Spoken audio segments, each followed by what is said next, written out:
Welcome to The Launch, the podcast sponsored by Tandem Launch, Canada's premier incubator. We'll talk about tech, startups, entrepreneurship, fundraising, and everything in between. If you have a research background in tech and always wanted to build your own startup, then check out our website, tandemlaunch.com, to see what we're all about. Now on with the show. Welcome, everyone, to another episode of The Launch podcast, sponsored by Tandem Launch. I'm your host, Bobby Vidochka, and today joining me are the co-founders of Pocketed, Aria Hahn and Brianna Blaney. Welcome, ladies. Hi. Thank you. Yes. So, like most podcasts, we start with a little bit of introductions. My name's Brianna Blaney, and I'm the co-founder and CEO of Pocketed. Super thrilled and proud to be building alongside Aria and our unbelievably talented and committed team.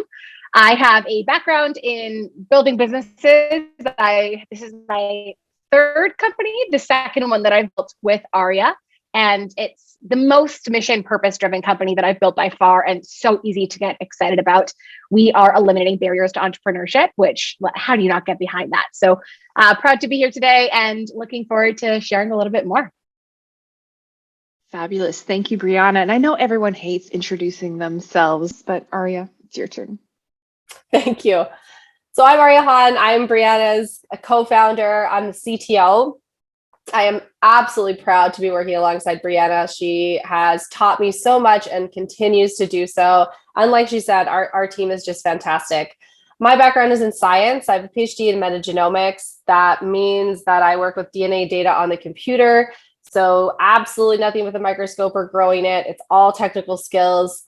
And like many good technical skills, they are transferable among and between industries and projects. And so that's how I ended up working with Brianna on the technical side of Pocketed. Wow. So 2 companies together, 3 for Brianna. That's a pretty high score. Very, very interesting. What's also interesting is your sort of story, how you got together. So can you share that with us? Yeah, absolutely. So Brianna and I were both building different businesses at the time, but we had both joined UBC, so the University of British Columbia's accelerator called Hatch. And we were in the same cohort. And I can remember the first day, actually, we were all kind of sitting there, you're nervous, you have no clue what's going on, and everyone has to introduce themselves. And Brianna gets up there and she gives this spiel about how she's building an HR company. And I distinctly remember thinking like, wow, I'm never going to talk to that woman. Just like HR, you know, like, what's that? Yeah. And so I just kind of like closed that off in my mind. But then as the sessions went on and we had lots of mentorship and kind of like classes, like mini courses throughout the weeks and months, I started trying to sit beside Brianna because she was funny. And so I was like, okay, well, she's funny. If I'm going to be in these classes, I'd at least sit beside her. So I'd start like, trying to make sure I was beside her. And we didn't really talk shop at first. But then, slowly she started telling me more about HR. And because I thought she was funny, I was paying closer attention. And she had problems that I knew I could solve with some of the data models that I had been using in bioinformatics and statistics that I knew. And so we actually first started working together where Brianna hired me and my other company, which is called Kunki. And she hired us to build a model and train a model for her. And we did that. And it worked. And we liked working together. And so very soon after that, I feel like this is going to sound like a proposal. Brianna asked me to join her. And she formally proposed that I join her company, Deep End, with her. And the rest is history. And you said yes. Amazing. Instead of a ring, there's shareholders agreements. That's Yeah, so much sexier. I think so. Well, they're safe anyways, right? So so you are the co-founders of Pocketed. So tell, what is that and how do you serve the community and how are you different from the others? Yeah, awesome. So we built Pocketed with a very clear mission. How do we eliminate barriers to entrepreneurship? It's not a secret that one of the leading barriers to building a business and scaling that business is access to capital. And that's a problem that impacts everyone in business, especially women and other equity-seeking groups. So we built Pocketed to simplify access to funding for entrepreneurs. More specifically, right now we're focused on free government money. So there's over $5.9 billion in free government money available every year in Canada in tax credits, grants, and other business incentive programs. So when you look at that, you start asking questions about why money is still such a huge barrier to entrepreneurship. And for us, that's what gets us excited every day to do what we do. So Pocketed simplifies access to government funding for businesses through our intelligent matching platform and our managed marketplace. So what that means is that when you come to our platform, you create a free account. And with that free account, you tell us a little bit about your business. And then the algorithms that Aria and our team have built will automatically connect you with all of the funding programs that you are eligible for. When you look at that list, it can be a little bit overwhelming. And frankly, it's often done by founders off the side of their desks. So what you then find is they want help getting the money in their pocket. And that's what we do with companies through our managed solution. So we'll actually go and get that money for them. So all you do is sign off on those funding agreements and you have money in the bank that you otherwise would not have had. So that's where we're at today. Is over 4,500 companies in Canada use the platform, and to date have applied to over $80 million in funding through Pocketed. Amazing. So I have used a few of those platforms before. By the way, this is hellopocketed.io that we're talking about. How are you different? Because I have gone to several of those platforms and I find them rather useless. Or yeah, you're not alone. You're not alone. And I'll actually say, we feel like we got it wrong in the beginning in some ways. So when we originally had this idea, it was based on our own experiences of accessing government funding. So as Aria said, this is the second business that we've built together. That first business was predictive hiring and retention for restaurants and retailers. So when the pandemic hit, you can probably imagine what happened. Our customers with pilots live went from 42 locations down to 6, and slowly, they went out of business. And it just wasn't the right time to build that business. We were really fortunate with founder funding and government funding. We hadn't had to take on investment from external investors. So we hadn't given up any equity in the business. That also meant that we hadn't lost anyone's money, which of course is the type of thing that keeps you up at night as a founder. So it was sitting on my couch, eating pizza and drinking wine when we had that recognition moment of the timing isn't right to build this business. It was incredibly cool technology and a very juicy problem to solve, but the timing was wrong. So in that reflection process of what did we do well and what was a struggle, we reflected on the fact that government funding had played a massive role for us, but it was really painful to access and find the programs that you're eligible for. So time consuming to write those applications. You were never super confident in your success rate. And we then were able to connect the dots with like, we can't be the only ones. And sure enough, hundreds of conversations with founders across the country. People have a visceral, physical reaction to government funding. So, of course, as you can imagine, we started asking what would make that a meaningful difference for them. And Aria will tell you a bit of a story around that. She's got a hilarious story of us cornering people at a bar. But even before that, what makes Pocketed different is that we don't just show you the programs that are available in Canada. That's not helpful. You need to at least see what your business is eligible for, because there are thousands of programs, thousands. So how the heck are you supposed to find them all? And then search through 80 pages to find the one paragraph that tells you whether or not you're eligible. So we do all of that work for our users. More importantly, and this is where we got it wrong, we thought that information was meaningful and helpful and super what people were looking for. And yeah, people care about that. But what they really want when they come to Pocketed is money in their bank account. And that was what we got wrong at the beginning. We were giving you information and then saying, great, now go and find the programs and then apply. What we do now is take it further. You opt into Pocketed's managed solution and we'll actually go and get the funding for you, where you don't have to think about it. You don't have to do the work. We will do it for you. We will show you the programs that we're going to get for you at that moment in time. It changes every single funding cycle because programs open and they close and they change. And that's why it's so confusing and overwhelming and hard. So Pocketed actually goes all the way for you. We get you that funding approved all the way to getting money in the bank. And that's what makes Pocketed different. Wow. So, I mean, I know that there's a lot of programs that have different types of, reimbursements or tax incentives and stuff like. Are you talking about like you'll fill in the grants too, or not that far? Correct. We'll actually do the application process for our users. Yeah. Wow.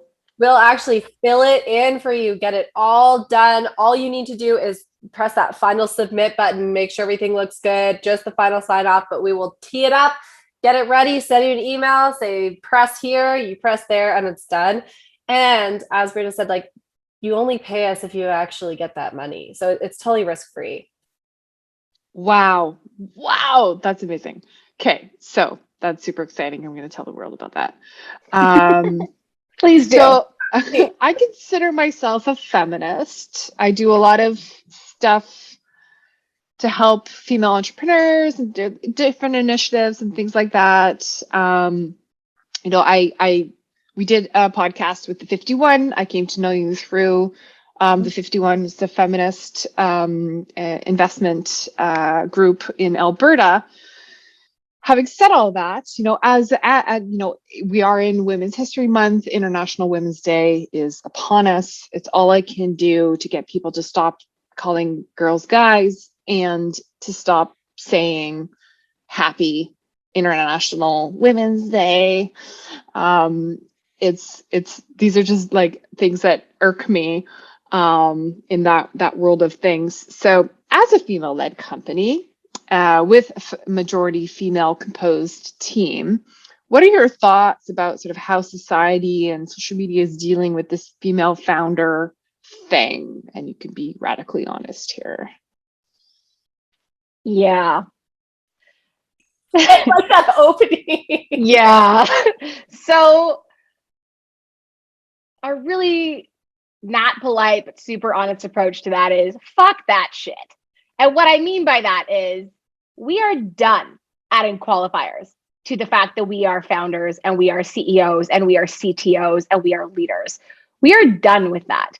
We recognize that there has been a time and a place for that to happen because the pendulum had to swing.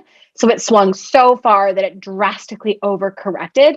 But we believe that adding qualifiers like female founder, CEO, girl boss, mompreneur, that is such a disadvantage. It is absolutely perpetuating the marginalization of women from our perspective. So we get asked this question all the time. And we don't consider ourselves female founders. We don't lead with that. Yes, we happen to be women, but we are founders. I am a CEO. Aria is a CTO. We are also moms. We are also many other things, but we don't need to connect those two as qualifiers to justify why we exist in the spaces that we exist. So break the bias is the theme of International Women's Day this year. And I think that this is a good time to be having this conversation because I do think it's time for things to start shifting. And we believe that we will see true equity exist when days like this don't have to happen anymore. I don't think we're there yet. Society needs to continue overcorrecting a little bit. So I think that's why there is still room for days like this to exist. But that is when true equity will be achieved from our perspective, is when we no longer have to say female founder. When the hell have you ever seen a dude commented as a male founder or a male CEO? I've literally never seen that. Never. It was ridiculous. That's ridiculous. It's ridiculous. Every time someone calls me a CEO from now on, I'm going to just start using the word CEO in that conversation. Like, when you hear that, it's ridiculous. It is ridiculous, right? Like, Yeah. absolutely. I should start introducing them. This is my male founder over here. Exactly. Yeah. This is my male founder. This is the male CEO that I know. Like, forget it. Enough. So it's an acquaintance, but she works for a VC fund, and she has a policy that if you send her a request and ask her to, be on a podcast, speak at an event, be anything, public facing, and she can't do it. She says 99% of the time she gets a follow-up email that says, oh, do you know any women who could also, do this? And so her policy is she sends a list. She's like, I'm not sending you 2 names. I'm sending you 100 names to show you how much of a bias that question even was, because there are so many out there. And I love that. So I have adopted that. It's like, oh, you ask me, I can't do something. You ask for another woman. Another woman. I am going to flood you with names because screw that question. Nice. I love that. Where's that list? I want to do the same thing. There's so many of them now. There should be. Absolutely. As there should be. Yeah. Amazing. Any last words on that topic? No, just strong feelings. Lots of strong feelings. Yes, tell us what you really think. So you both have other companies that you run. How is that experience for you? What advice would you have for people who maybe want to create or in the early days of their own tech startup? Yeah, I think overall running a business is really hard. It's a lot of work. It's a lot of brain power. It's a lot of energy. It's a lot of everything. It's like having a child, and having just become a parent recently in the last 5 months, I will say that it is very much like having a child. It's something that needs you all the time. It's not going to wait for your attention. It needs you now, and you got to give it your all. So that is overwhelming at the best of times. You layer in that each of us has two businesses, and it's a lot, and you don't balance because that is not a realistic goal. So juggling becomes the goal. Keeping the ball successfully in the air becomes the goal. And I would say for the most part, we're both succeeding at that, largely with each other's support, supportive partners, and all of those different elements. But running a business is really hard. And Aria and I talk a lot about the fact that in order to build a business, you have to be obsessed with what you're building and the problem that you're solving. Really, you have to be obsessed with it. You have to want to solve it so badly that you're willing to work through those 4 a.m. nights. You've got to be willing to push through the uncertainty, the chaos, those financial insecure moments. There's so much that you've got to be willing to push through. And that obsession is part of what keeps it worthwhile. It gives it purpose. So for us, again, what greater purpose can exist as a business founder, so not in life necessarily, but as a founder, than eliminating barriers to building a business that's so compelling, and it's something that gets us both up in the morning and drives us forward in building this, even when it's hard, because it's hard a lot. And that is something that we both, I know, have said, and Aria will add other things, but that's a huge piece. If you're an entrepreneur, pick a problem that you're obsessed with solving, because there's going to be days that just feel like crap, and that's going to be what pushes you through. Yeah, I have this theory. A friend was just telling me about a book about people who run ultra marathons, like the crazy, 100 kilometer stuff, which I have no interest in doing. And I mentioned that, and he said, yeah, but when you read about these people, they are often ex-addicts and stuff who they put that kind of obsessive energy towards something now really healthy. And, I bet that there's like trends like that with founders as well, because there's so many easier things that we could do. Like, I think about this sometimes when it's like day 7 and I haven't had any breaks, and I'm like up at 5 a.m. and on my phone making lists of things to do when I get out of bed. But I'm just like, why? Except I continue to make that choice. So there's obviously really compelling reasons there. I had this thought recently where someone said, why start businesses? Why do businesses? And there is this element of risk to business, but it's in such a healthy way that I think that has been a big motivating thing for me personally, where I'm like, this is a healthy outlet for the amount of risk that I apparently need to feel in life. And so there's definitely something there. The other thing Brianna and I talk about a lot that I think is important to mention is entrepreneurship is a privilege. You do not get to do this if you can't weather that risk. And so what does that mean for us? It means Brianna and I both have partners who are also supportive and who also have income. And, we're fortunate enough to have skill sets where if everything blows up, there are alternatives for us. And if you don't have those things in place, there is no way you get to take these risks. And so there's huge aspects of this that are really rooted in our families are supportive, and like just so many things that make an ultimate privilege to be an entrepreneur. And I think that gets lost a lot, where people are like, you just start a business and you pull yourself up by the bootstraps. And that's not true.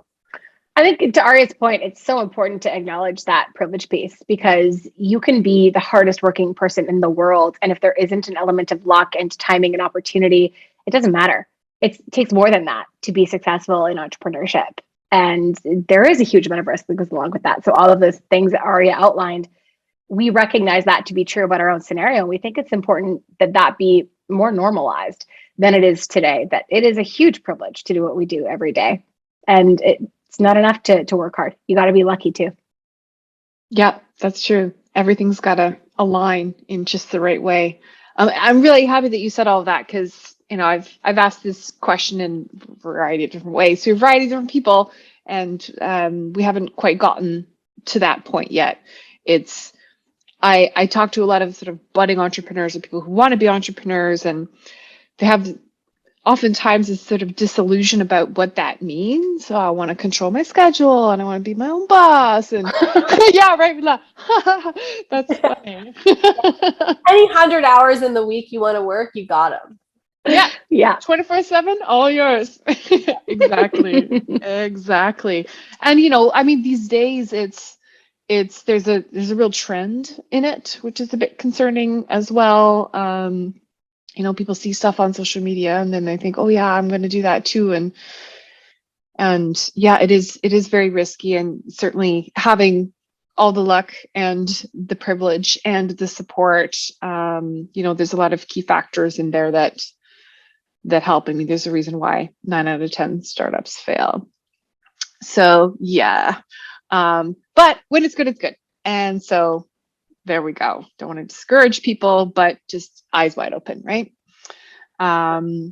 Yeah. So then I'm testing out this new question. So, I mean, I get this a lot about all the stuff that I do, and people are asking like, how do you find the time and and every now and again, I do find the time to watch a show or read a book. What are your all-time favorite movie or show and book, and why? This could be back from like 5 years old too, by the way. It doesn't have to be recent. I know Brianna just has like something perfect waiting for this question. I can like see it on her face from the screen. I don't. You Go don't? ahead. Okay. So I watched TV, Netflix, whatever, strictly as escapist. So I don't want anything too heavy. I don't want anything where like the opening scene for like 90% of shows is like a young woman gets brutally murdered walking home from the grocery store. I don't want any of that shit. I want something so unrealistic that it's not worrisome. So like I just watched Reacher. It is terrible. I mean, it is absolutely brutal. Loved it. Loved every minute of it. There's like 3, this is a spoiler, so plug your ears if you don't want to hear Reacher spoilers.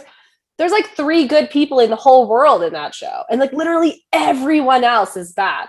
And it just keeps rolling out. That's what I'm here for. Shonda Rhimes is really good. Anything that she's involved with too, right? It's just like so dramatic and over the top, and the clothes are something to look at. So I like that kind of stuff too. Reading wise, I go through phases for sure. I